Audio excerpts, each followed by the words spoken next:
Présenté. François Pignon. Votre nom, c'est comment déjà? Milan. Ce qu'il lui faut, c'est un peu de chaleur humaine. Je n'aime pas les arrivistes, Perrache. Dans notre métier, ils ne vont jamais bien loin. Il est très fort. Je pratique les arts martiaux, judo, aïkido, karaté. La première chose qu'on nous apprend, c'est le contrôle. Vous allez arrêter de faire le pitre quand je vous parle? Mais je ne fais pas le pitre. Le terrain se dérobe sous mes pieds, je m'enfonce. Il n'y a pas de sable mouvant signalé dans cette région. Mais si vous voulez mon avis, il est temps de signaler. C'est pas votre sœur. C'est son nom, sa sœur, Marlène, sa sœur. Je pouvais pas savoir, moi. Elle me dit, c'est Marlène, sa sœur. Avouez que c'est confusant. À la boulette. Ça dépasse tout ce que j'ai pu imaginer. La classe mondiale. Peut-être même le champion du monde. Et oui, c'est ainsi que s'appellera le nouveau film qu'Édouard Molinaro tourne actuellement à Montpellier. C'est un titre un peu olé olé, mais vous allez voir qu'en l'occurrence, il veut bien dire ce qu'il veut dire. L'emmerdeur, avec Jacques Brel et Lino Ventura, sous la direction d'Édouard Molinaro. Avant d'être un film, ce fut, sous un autre titre, Le Contrat, un succès de boulevard, une pièce de Francis Weber. Certainement, c'est un mécanisme, au départ, c'est un mécanisme de boulevard. En ce qui concerne l'adaptation, Francis et moi, nous avons un peu plus tiré vers les caractères, vers la confrontation de personnages, plus que sur la mécanique du vaudeville elle-même. L'une des mécaniques les plus éprouvées du vaudeville, cela consiste à rassembler en un même lieu des gens qui, surtout, ne devraient pas se rencontrer. C'est vrai, au départ, donc, c'est une pièce de théâtre. Et le sujet m'est venu de l'histoire de Martin Luther King, qui a été tué par un type qui était dans un motel. Et il y a un sniper, un type avec un fusil, qui a tué Martin Luther King, mais dans un motel. C'est un endroit où n'importe qui peut entrer à l'improviste. Ça m'a frappé. Je me suis dit, mais c'est très imprudent de la part de ce tueur d'être dans une chambre de motel, même en mettant ne pas déranger sur la porte. Il peut y avoir, je ne sais pas, un garçon d'étage, une femme de chambre qui pousse la porte, elle voit ce type avec son fusil. Et je me suis dit, ça serait intéressant de mettre le même genre de tueur dans un hôtel, pas de peau, il a à côté de lui, dans la chambre voisine, un suicidaire. Alors, un tueur et un suicidaire, le suicidaire devenant un emmerdeur effroyable, ben c'est ça le sujet. Et j'ai eu la chance d'avoir dans ce film Lino Ventura, qui était un fantastique acteur. C'était ce qu'on appelle un contre-champ de comédie, c'est-à-dire qu'il avait la force, la sobriété et, par derrière, le sens de l'humour. Quand on le voyait, on pensait que c'était un type brut de fonderie, qui a fait de la lutte, qui a fait du catch, et qui n'est pas capable de comprendre les ressorts comiques. Et ensuite, quand il jouait, ils étaient stupéfaits. Et qui l'a trouvé, lui, parce que c'est de lui que ça vient, en face de lui, c'est Brel. Et Molinaro et Ventura ont réussi à convaincre Brel de jouer une comédie. Et il disait, mais je ne sais pas, moi, je suis foutu là-dedans, qu'est-ce que tu veux que je fasse avec cette comédie-là? Il ne s'est même pas présenté. François Pignon.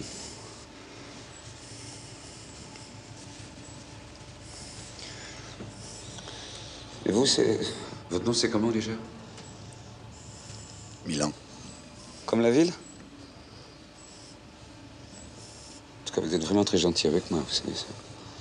Ça veut dire que j'ai de la chance d'être tombé sur vous. C'est la première fois que j'ai utilisé le nom de Pignon avec Brel. Et ensuite, je suis passé dans La Chèvre à Perrin, parce que je ne sais pas pourquoi. Et ensuite, je me suis dit, moi, je préfère Pignon. Et tous les autres personnages se sont appelés Pignon. Bon, bref, j'ai assisté à une scène très touchante. Ça se passait à Montpellier. C'est que j'ai vu, dans un coin du plateau, Ventura donner des leçons de comédie à Brel. Alors, je suis arrivé, je lui ai dit, mais Lino, c'est fantastique ce que tu fais. Alors, il m'a pris à part et il m'a dit, quand tu fais de la lutte, si ton adversaire t'arrive au genou, tu fais un mauvais combat. C'est-à-dire qu'il a fait ça pour Brel, pour qu'il soit meilleur et qu'il fasse un meilleur combat, en fait. Ça fait des années que je ne l'ai pas revu. Donc j'arrive à me surprendre avec ce que j'ai écrit, parce que, en plus, ils sont très bons tous les deux. Disons les choses comme elles sont, ils sont merveilleux tous les deux. Et ce malheureux qui essaie d'ouvrir ce coffre, c'est même pas la voiture de cet abruti. Molinaro était un magnifique technicien. Tous les producteurs qui l'engageaient disaient la même chose, et je trouvais ça un peu réducteur. C'était pas seulement un technicien, il comprenait très bien l'humour aussi. Et c'est vrai qu'un type qui a mis en scène Oscar, qui a mis en scène L'Emmerdeur, qui a mis en scène La Cage aux Folles, est un homme qui est fait pour la comédie. De toute façon, je vais vous faire un aveu, parce que je fais de la mise en scène aussi. Un film, c'est fait par le scénario. les metteurs en scène vont sauter en l'air, mais à part des génies, Kubrick et autres, les faiseurs que j'ai connus, et qui étaient très bons, hein, s'ils n'avaient pas un bon scénario, ils pouvaient rentrer chez eux. Tout est écrit dans un scénario, sauf si le scénario est bancal. Hein. C'est pour ça que j'ai commencé à demander, à partir d'un certain degré de carrière, qu'on mette un film réalisé par et écrit par. Né à Épinal dans les Vosges, le 28 mars 1940. Fils unique. Venu sur le tard. La mère. Marie Bugeaud, 45 ans, institutrice. Le père. Gérard Perrin, 55 ans. Instituteur et violoniste amateur. Aménage pédagogique. Vite à la retraite. Enfance sans histoire. Son père guide ses premiers pas vers la musique. Catholique. Pratiquant. Homosexuel? Non. Entre au conservatoire de Strasbourg à 13 ans. En sort à 15 ans.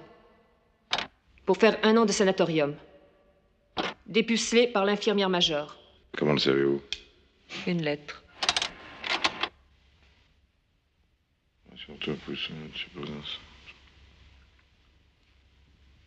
Yves Robert a une idée, c'est un service secret où l'adjoint du patron de ce service veut prendre sa place. C'est devenir le calife à la place du calife. L'adjoint, c'était l'admirable Bernard Blier, dont Yves Robert disait très justement, c'est un accélérateur de comédie.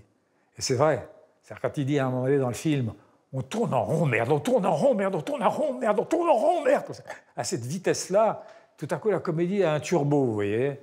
Et il me dit, alors il est installé comme ça, un type est installé, un anonyme, un homme dans la foule, dans une salle d'attente d'un aéroport, et brusquement il fait un geste, comme allumer une cigarette ou un truc comme ça, et tout le monde se retourne. Et c'est des espions de tous les pays qui pensent que c'est lui qu'il faut, etc.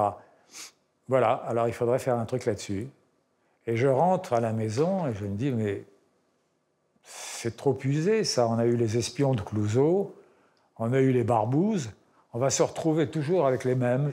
Et je revois Yves Robert et je lui dis, j'ai une idée, moi, qui est que ça soit une rivalité entre un patron d'agence de service secret et son adjoint. Et l'adjoint cherche à le dégommer, et à ce moment-là, le patron a une idée, il va choisir dans l'aéroport n'importe qui, et il va dire, tout ça, évidemment, chez lui, truffé de micros, le voilà. C'est lui, c'est un super agent. Et à ce moment-là, c'est un grand blond avec une chaussure noire. Et je lui dis ça, ah, c'est bien mon grand chien, ça c'est très bien, il me dit. Et puis après, j'ai écrit tout seul. Et hop, scénario original de... C'est un peu ça qui m'a poussé vers la réalisation, d'ailleurs. Je n'arrive pas à y croire, en fait. À quoi? Ceci, excusez-moi.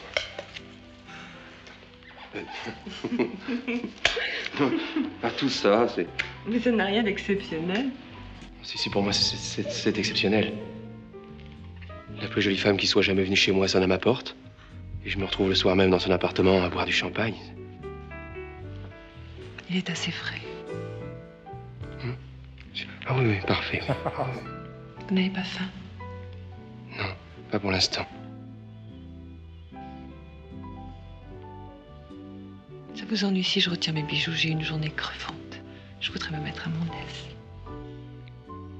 Je vous en prie.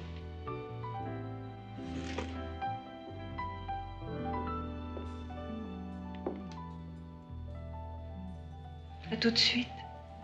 Si vous avez soif, servez-vous. J'avais écrit là, elle a une robe décolletée à la limite de la correctionnelle. C'est-à-dire que... Et ça a été suivi par Guy Laroche, admirablement, et puis surtout par Mireille d'Arc, qui avait une très belle chute de rein, il faut bien le dire. Hein.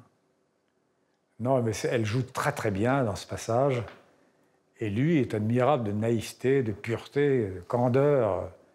Ah non, c'était un bien meilleur acteur qu'il ne l'a fait dans ses premiers films où il jouait comique. Et la seule chose que je lui disais sans arrêt, c'est la comédie, ça se doit jouer sérieusement. C'est-à-dire que tu es en plein as si tu fais du comique dans la comédie.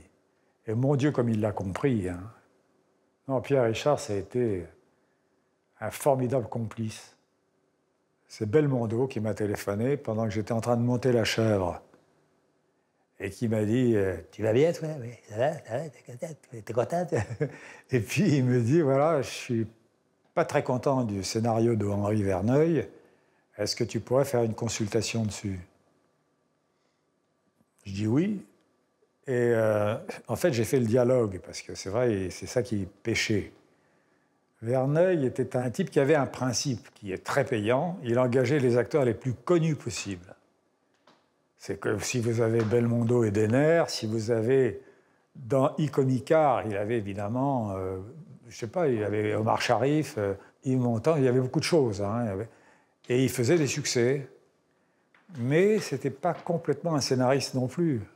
Le Professionnel, ça c'est une histoire formidable, parce que j'avais lu le bouquin juste avant.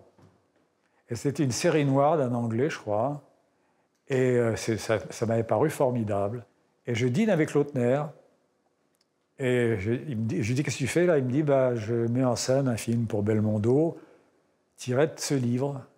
Et je lui dis, ah ben, je l'ai lu, c'est génial. Il me dit, ah bon, pourquoi? Et je lui dis, je raconte le scénario. Il me dit, mais j'ai pas du tout ça dans mon scénario, moi. Je lui dis, ah, c'est dommage, parce que c'est ça le sujet. Et il me dit, c'est Audiard qui l'a écrit. Je lui dis, oui, mais le sujet, c'est ça. Il me dit, bon, il est très frappé comme ça. Et le lendemain, coup de fil. C'est Sania Nouchkine, le producteur, qui était un grand producteur, qui avait un accent russe très prononcé. Alors, Francis, Sania à l'appareil. Je dis, qu'est-ce qu'il me veut? Il me dit, voilà, on est réunis avec Jean-Paul Belmondo, Michel Audiard, et puis Georges Lautner. On aimerait que vous nous racontiez le sujet. Le scénario était déjà écrit par Audiard. Et j'arrive là-bas, et puis je regarde cet aréopage comme ça, et je me dis, merde, je suis un jeune scénariste et je suis en face du maître, là, Audiard. Qu'est-ce que je vais aller casser son travail? C'est absurde. Et je dis, est-ce que je peux parler à Michel Audiard 2 minutes avant?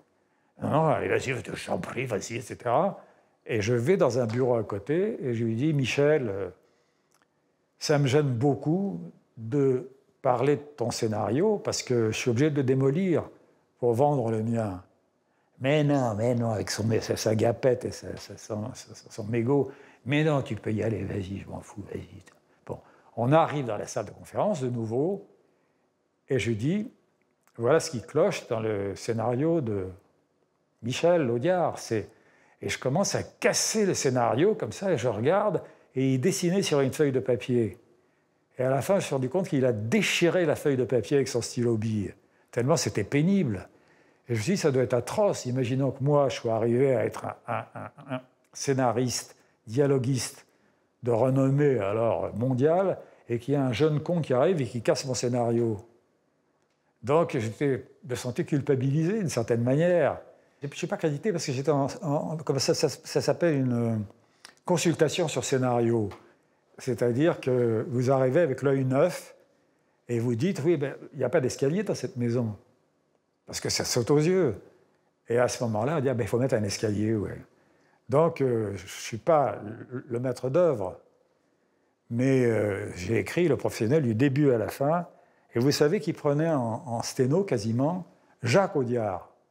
C'est-à-dire que c'est quand même très flatteur que ce type qui a fait une carrière ô combien brillante derrière, ben, prenait en note pour amener ça à Michel Audiard, son père, et l'autre ajoutait une pincée de dialogue par-ci par-là.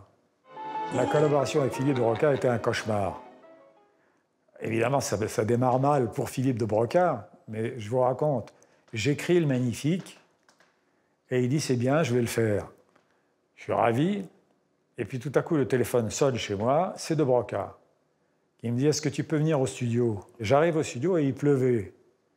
Et moi, je venais en bus à l'époque, et puis j'arrive trempé avec mon costume des dimanches, et navré aussi, parce qu'il me dit, ben, je ne le fais pas finalement. Je dis, pourquoi? Il me dit, parce que je viens de faire le film avec Moreau, là, il y avait le mot Jeanne, je crois, dedans, et j'ai été séduit par ce... Je ne vais plus faire de comédie délirante comme ça, j'étais séduit par le côté andante, et je me rappelle, ça c'est comme andante, et plein de charme, etc. Et je pensais, mais quel enfoiré! Il me fait venir sous la pluie pour me dire qu'il ne fait pas mon film. Je lui dis, pourquoi tu ne m'as pas dit ça au téléphone? Je voulais te le dire les yeux dans les yeux. Le connard, bon bref. Je repars chez moi, et puis j'oublie ce type. D'un coup, le téléphone sonne, parce que son film avec Jeanne Moreau a été un bide atroce, et il revient dans le mien. Et Nouchkine m'appelle, Francis, alors finalement, Philippe de Broca revient sur votre film. Je dis, mais moi pas, je ne veux pas de ce type-là. C'est atroce. Et on essaie de me réconcilier avec lui. Et il était installé, comme ça, un peu péteux, et je lui ai dit, mais pourquoi est-ce que je reviendrai avec toi? Tu voulais faire des films en Dante, ben fais tes films en Dante. Et lui, il avait besoin de pognon en même temps, c'est-à-dire que, ah non, je le trouve bien, ton film, etc. Alors on faisait semblant de s'entendre bien par moments, mais c'était dur, hein, parce que je ne comprenais pas qu'il ait traité ce film comme ça. Est-ce que tu veux qu'on le refasse? Pierre Richard est la vedette de Francis Weber pour Le Jouet, le premier film mis en scène par le scénariste du Grand Blond, de L'Emmerdeur, d'Il était une fois un flic, d'Adieu Poulet. Pierre Richard a un jeune partenaire, Fabrice Gréco, qui a pour père Michel Bouquet.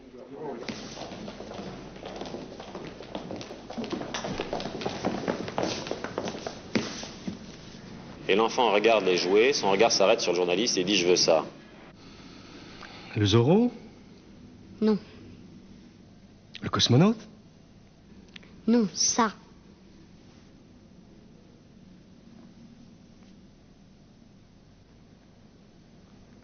Le monsieur?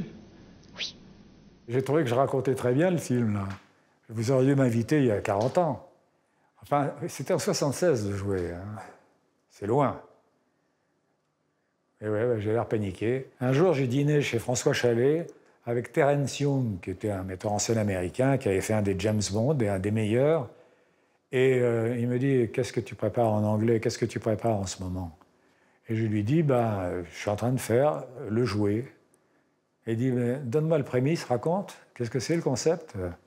Et je commence, et quand j'en arrive au gosse qui dit, je veux qu'on me fasse un paquet, avec Pierre Richard, il dit, stop! Je dis, pourquoi? Tu ne peux pas aller plus haut, là. Tu es allé au plus haut, tu ne peux pas écrire le reste, tu vas commencer à descendre. Je rentre détruit chez moi, et puis j'écris quand même le reste. Et bon, on peut juger le film comme on veut, et le film a été accueilli sévèrement à la sortie, parce que je suis passé de scénariste à scénariste metteur en scène. Et là, la critique m'est tombée dessus. Je me rappelle, il y a un critique que je ne citerai pas, parce que ça serait lui faire trop d'honneur, qui a dit « Rien de plus triste qu'un jouet qui ne fait pas rire ». Et le même a écrit « Moins drôle qu'un Molinaro ou un Lautner, un comble ». Mais bref, Le Jouet a été à la fois une joie, parce que c'est un film très difficile à écrire. Parce que c'est un film sur l'abus de pouvoir, c'est un film sur la faiblesse d'un chômeur en face de ce chantage terrible qui est d'accompagner l'enfant de ce milliardaire dans une boîte dans la maison de ce milliardaire. Et ça n'a pas été reçu comme j'aurais aimé que ça soit reçu. Parce que j'ai toujours passé pour un homme de droite. Je ne sais pas pourquoi, parce que je ne suis ni à droite ni à gauche, je m'en fous. Je ne connais pas la politique, et moi je connais ça. Enfin, à peu près. Mais c'est un film complètement à gauche, Le Jouet. Complètement. Mais je n'ai pas été reconnu par la critique dans ce sens-là. Et après, c'était une rare leçon que j'ai apprise, hein, parce que ma mise en scène était plus d'un auteur qui réalise qu'un grand metteur en scène. Hein. Je n'ai jamais eu cette prétention. Et d'ailleurs, le film est un peu pétrifié, parce que j'ai appris ensuite que la mise en scène, il faut faire cavaler les gens pour donner le rythme. Par exemple, vous dites à un de vos acteurs, tu vas aller d'ici à cette table, s'il marche à un pas normal, c'est interminable. Donc il faut qu'il court quasiment. Je vais chercher un chariot. Oh, il est à moi le chariot là, hein? Pardon? Le chariot, je viens de le sortir pour mes bagages. Mais vous fâchez pas. Pas marqué dessus qui t'avoue le chariot. Enfin, j'ouvre le coffre et il me pique mon chariot. C'est pas lui qui est allé le chercher, merde. Mais je vois un chariot vide sur le trottoir, je le prends. Si vous voulez le garder, fallait pas le lâcher. Mais je l'ai pas lâché, j'ouvrais mon coffre pour sortir mes valises. Bon, laissez-lui son chariot, allez, venez. Non mais permettez, c'est monsieur Magret, je vois pas pourquoi je me laisserais faire. Enfin quoi, merde, je fais des kilomètres pour trouver un chariot et cet abruti me le fauche. Non, mais on n'a pas besoin d'un chariot pour 2 valises, allez, venez, venez. Il m'a traité d'abruti. C'est une affaire entre lui et moi, je vous demande de ne pas intervenir. Vous m'avez traité d'abruti? Oui. Je pratique les arts martiaux, judo, aïkido, karaté. La première chose qu'on nous apprend, c'est le contrôle. Un type me traite d'abruti, je ne connais pas, je le regarde et je m'en vais. Eh ben, tire-toi alors. Vous avez de la chance. Allez, pour les chariots effilés. Vous avez de la chance. Gros connard. Vous avez de la chance. PD.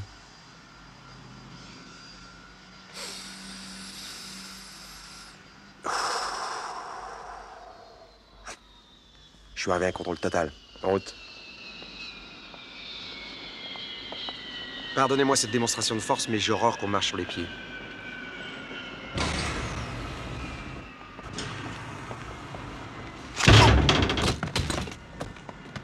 Oh là là là là. J'avais le sujet de la chèvre en tête, hein, qui était, pour retrouver quelqu'un de malchanceux, il faut prendre quelqu'un d'aussi malchanceux que lui.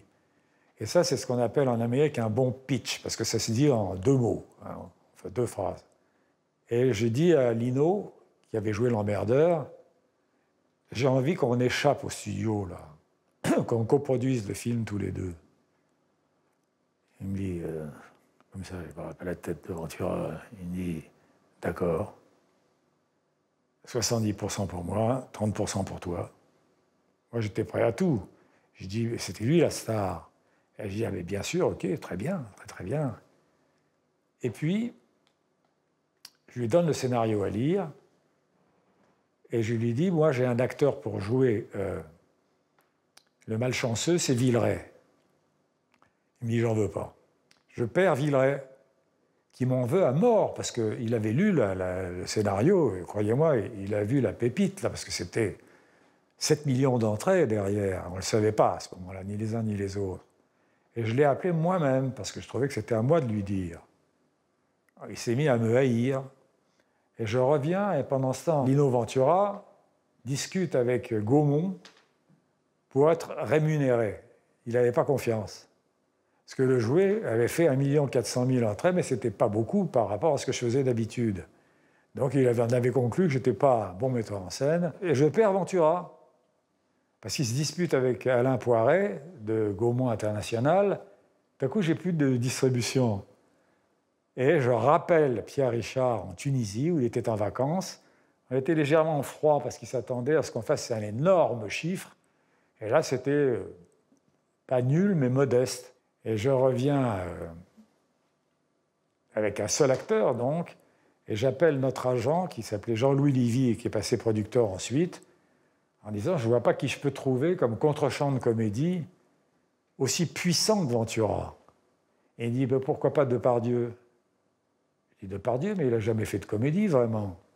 Il sortait de Ferreri, il sortait de tout un tas de films, comme notamment Cette mort sur ordonnance, hein, des films comme ça, où il était magnifique d'ailleurs. Et tout le monde en parlait comme de la future étoile, et on ne se trompait pas. Et je dis, je ne suis absolument pas sûr de lui comme acteur de comédie.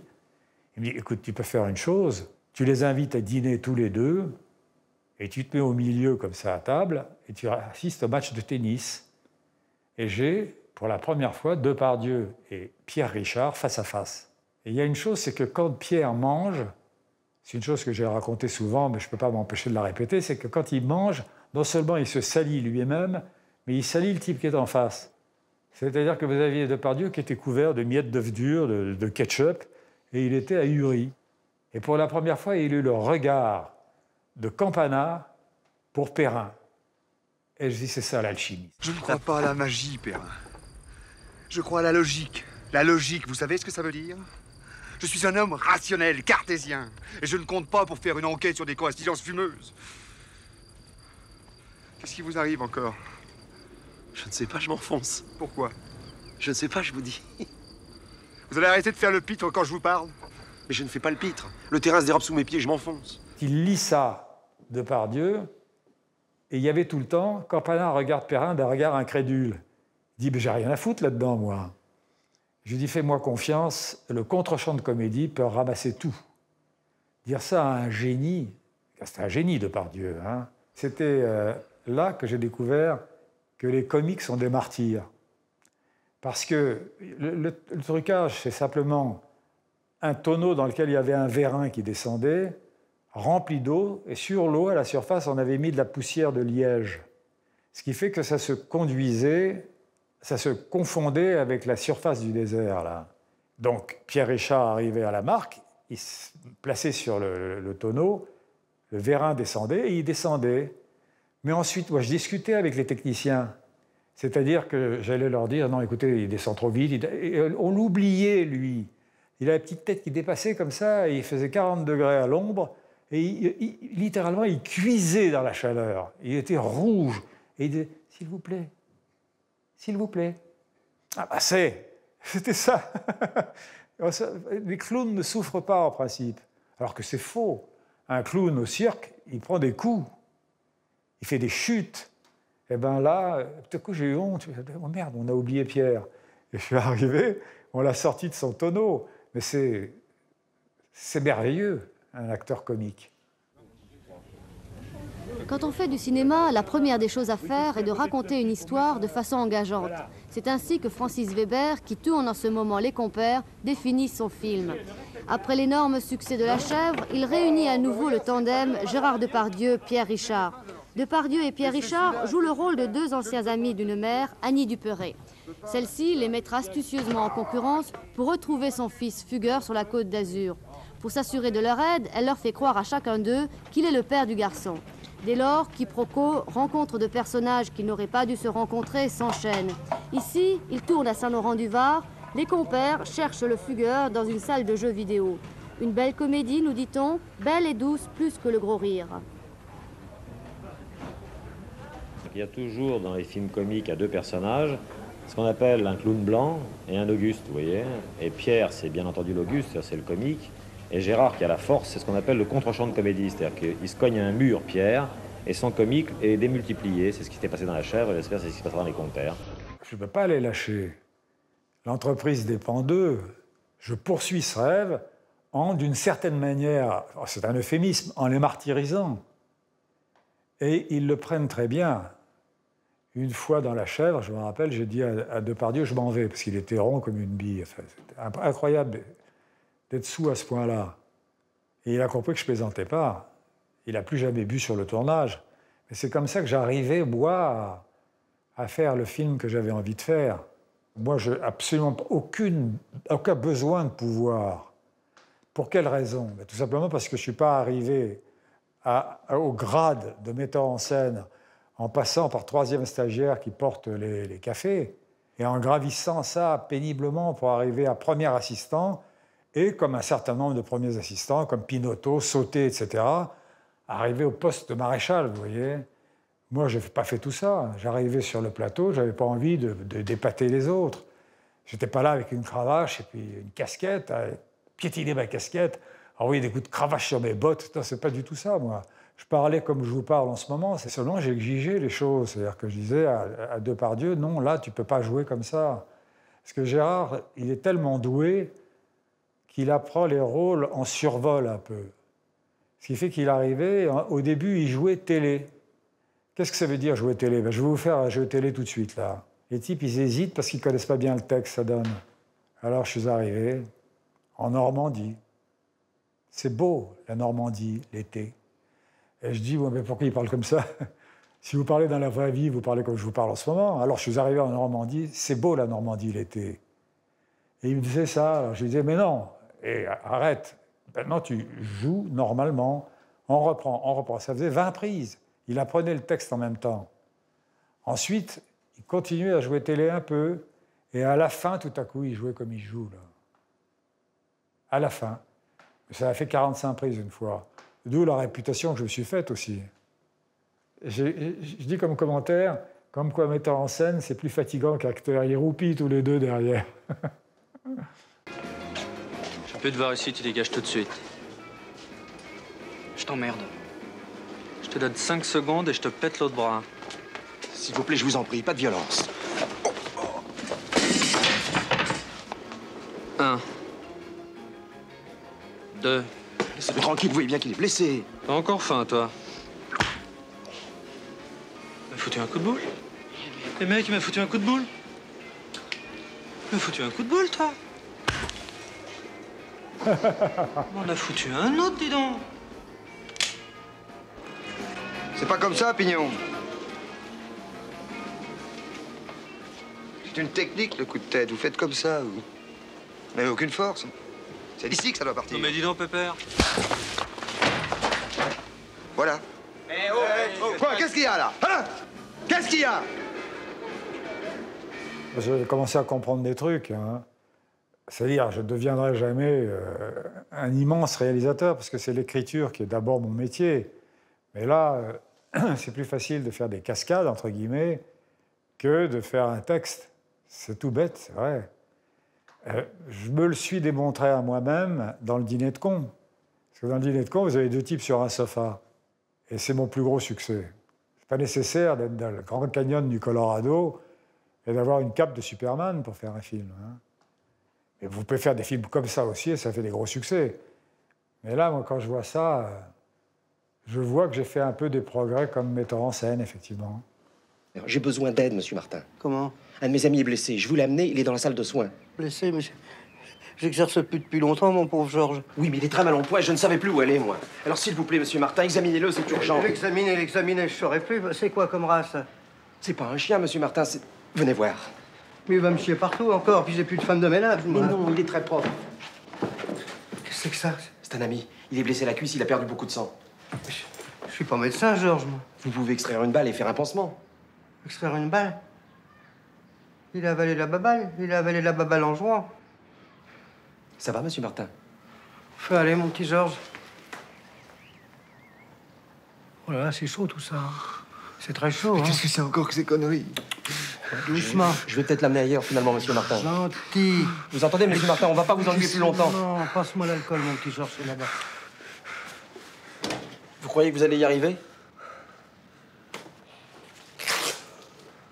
Vilaine blessure, hein, très vilaine blessure. J'ai plus d'anesthésie, mon pauvre vieux, tiens. Mords-moi ça.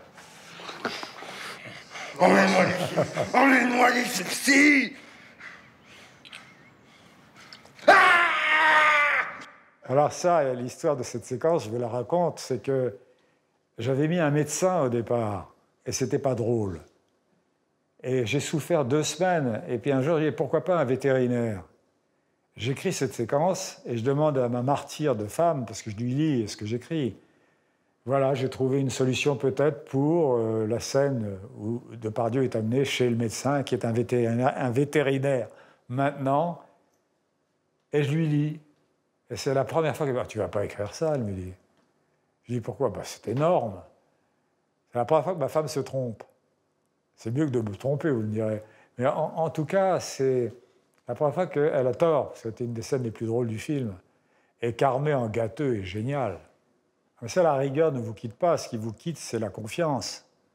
Parce que moi, bon, j'ai fait 7 millions d'entrées avec La Chèvre, et pas loin de 5 millions et de 5 millions avec Les Fugitifs et Les Compères.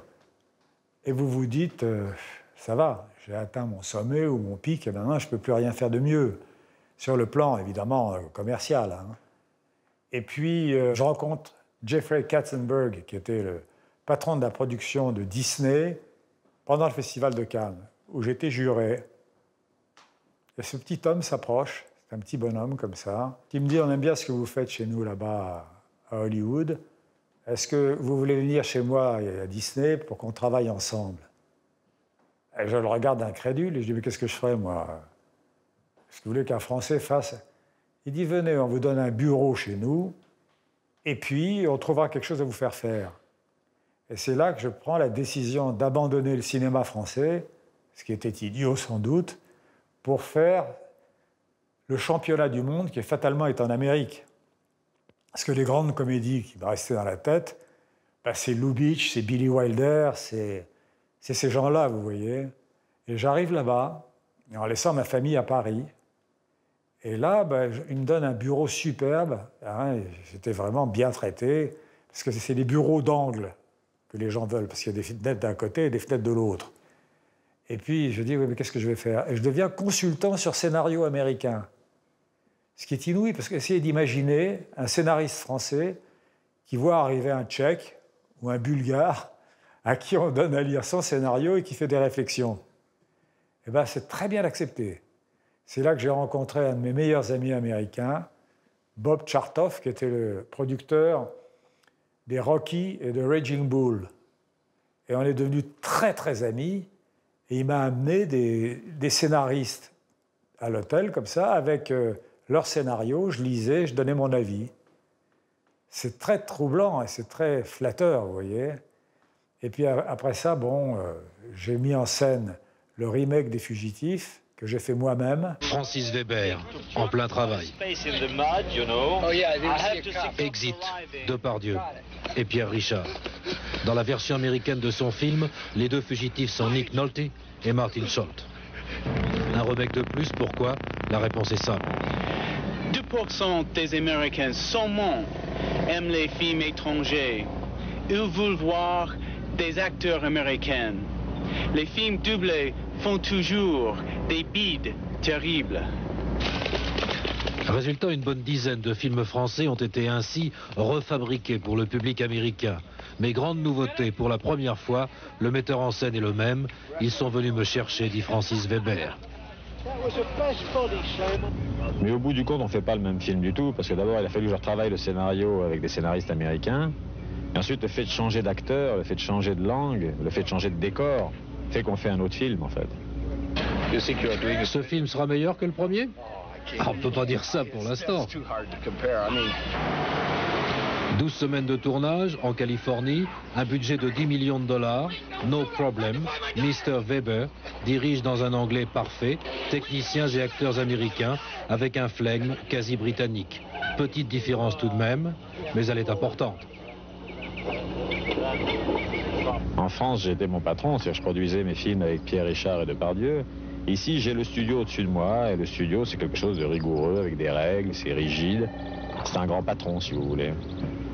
On transige, on s'entend avec eux, et on finit par faire le film qu'on a envie de faire. Ça a bien marché. Et puis je suis passé sur un autre film américain avec Matthew Broderick, qui a été un bide atroce. Et on m'avait prévenu, et c'était la première fois que j'ai tourné un scénario qui n'était pas de moi. Donc, sans le savoir, je n'étais plus en garde derrière ce que j'écrivais, mais derrière un script qui finalement était assez médiocre. Je suppose que, sans faire une comparaison de talent entre Pagnol et moi, hein, parce que Pagnol, c'est un génie, je suppose que quand Pagnol a trouvé Rému, eh ben, il s'est dit, ça y est, j'ai mon acteur. Et ça donne la trilogie Fanny, Marius et César. Mais c'est fantastique, quand vous trouvez votre acteur. Je l'avais trouvé une première fois avec Pierre Richard, mais il y a un problème dans nos métiers, c'est qu'on vieillit tout bêtement, vous voyez. Pierre était un comique physique, c'est un acrobate, Pierre. Hein. Quand il a commencé à prendre un peu de gravité, un peu de sérieux, il a regretté qu'on ne fasse pas de comédie ensemble, mais les rôles ne lui convenaient plus. Et Villeray, il était le comique que vous voyez. Lui, il pouvait tenir plus longtemps dans les mêmes rôles, parce qu'il a déjà un physique extraordinaire de clown. Hein. Oh, pardon. Merci.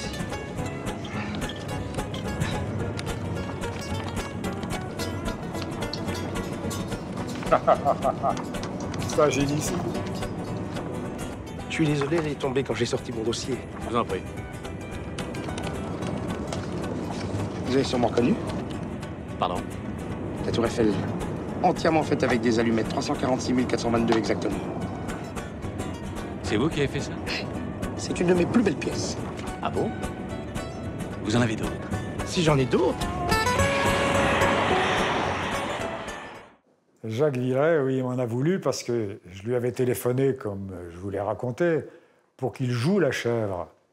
Et puis Lino Ventura n'en a pas voulu. Il a fallu le décommander. Il a été atrocement malheureux.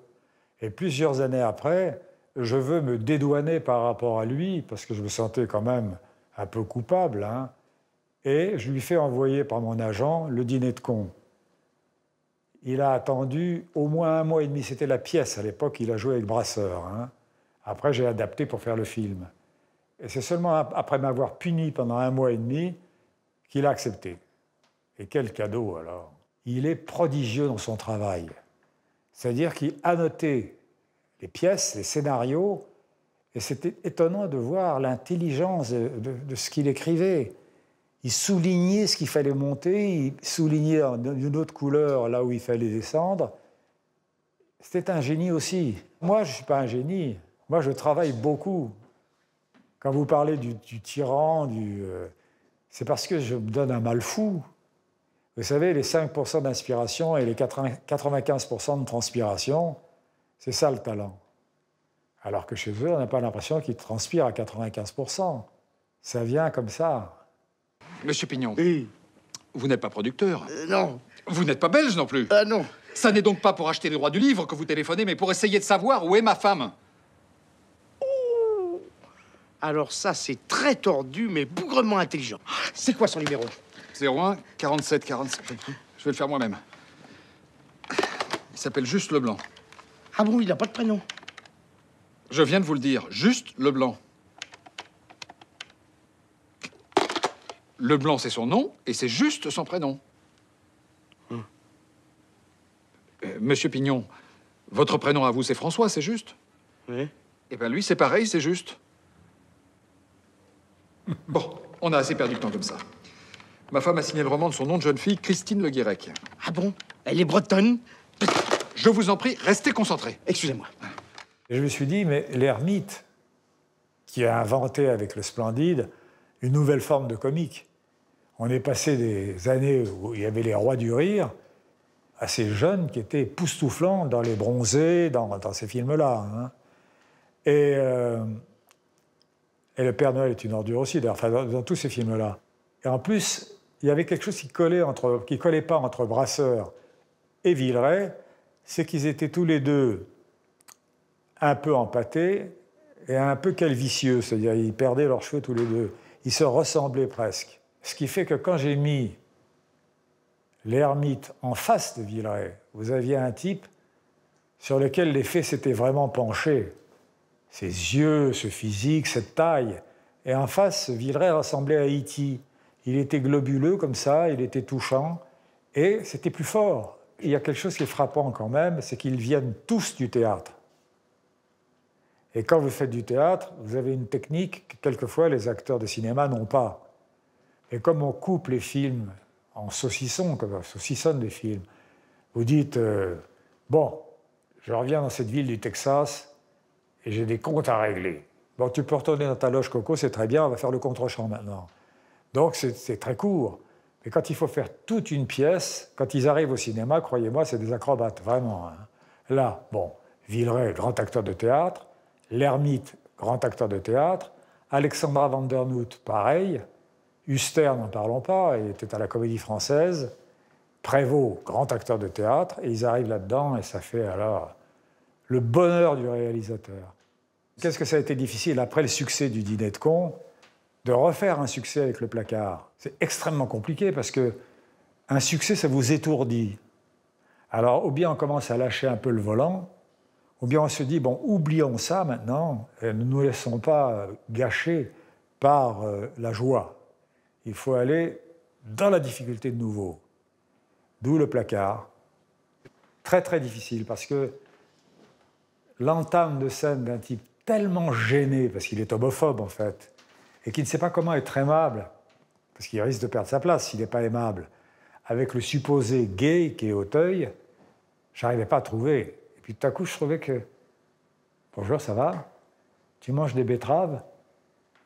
On entre tout à coup dans une espèce de... C'est déréglé comme dialogue. Alors qu'il aurait pu dire « Je suis content de te voir, il faudra qu'on fasse une petite bouffe un jour, etc. » Non, il ne sait pas quoi dire. Et il se raccroche au plat de betterave. Et puis derrière, alors, il dérape complètement. Moi, j'ai pris des carottes râpées, qu'est-ce qu'on en a à foutre? Est-ce qu'il y a la gêne d'Auteuil qui a peur de cet homme? Et maintenant, Depardieu a peur de cet homme aussi. C'est-à-dire que cette espèce de mélange de peur, et il faut des acteurs comme ça pour le faire. C'est tout son malaise qui ressort. Alors, je suis sûr qu'il y a assez peu de gens qui ont fait attention à ça. Hein. Mais moi, je veux justifier le personnage comme ça. Enfin, je vais vous faire un aveu, je n'avais pas de velléité de metteur en scène parce que j'avais l'impression que ce n'était pas du tout la carrière. La carrière, c'était la solitude. J'ai très rarement travaillé avec le metteur en scène qui allait réaliser mon texte parce qu'il ne me servait à rien. Et ce n'est pas de l'orgueil, hein, c'est simplement que je crois que le seul metteur en scène qui était réellement un peu un auteur, il n'y en a pas. C'est triste, parce que j'ai eu Verneuil, j'ai eu Lautner, j'ai eu Granier de Fer, j'ai eu De Broca. Non, c'est un univers, l'auteur, si vous voulez. Moi, j'avais commencé par le théâtre. Vous êtes terriblement solitaire, le théâtre, parce que vous faites quelque chose en spéculation. Vous écrivez une pièce de théâtre, et puis vous la proposez à des directeurs, à des acteurs, et ils acceptent ou ils n'acceptent pas. Donc vous n'avez jamais travaillé avec quelqu'un. Et j'ai eu la même impression de solitude, amicale, parce qu'il vous voit souffrir. Moi, je me rappelle, j'avais dit à Depardieu et à Gérard Depardieu et à Pierre Richard, « Qu'est-ce que c'est dur !» Et ils compatissaient. Sur les compères, j'ai failli me suicider, je me souviens. Je ne pouvais pas trouver le dernier tiers. Alors, je me rappelle, j'étais couché dans ma chambre comme ça, désespéré dans l'après-midi, et ma femme est entrée. Elle m'a dit « Qu'est-ce qui ne va pas ?» J'ai dit « Je ne trouve pas le dernier tiers. » Elle m'a accouché au forceps. Elle a dit « Mais qu'est-ce que tu veux raconter exactement ?» Ah, je ne sais plus, je ne sais plus. Elle m'a dit « Bon, écoute, calme-toi. » Et petit à petit, elle a amené la fin des compères. Et je n'ai jamais eu ça avec un réalisateur. D'abord parce qu'ils n'entrent pas dans ma chambre. Et je n'ai pas fait des enfants avec eux. Je n'ai fait que des films.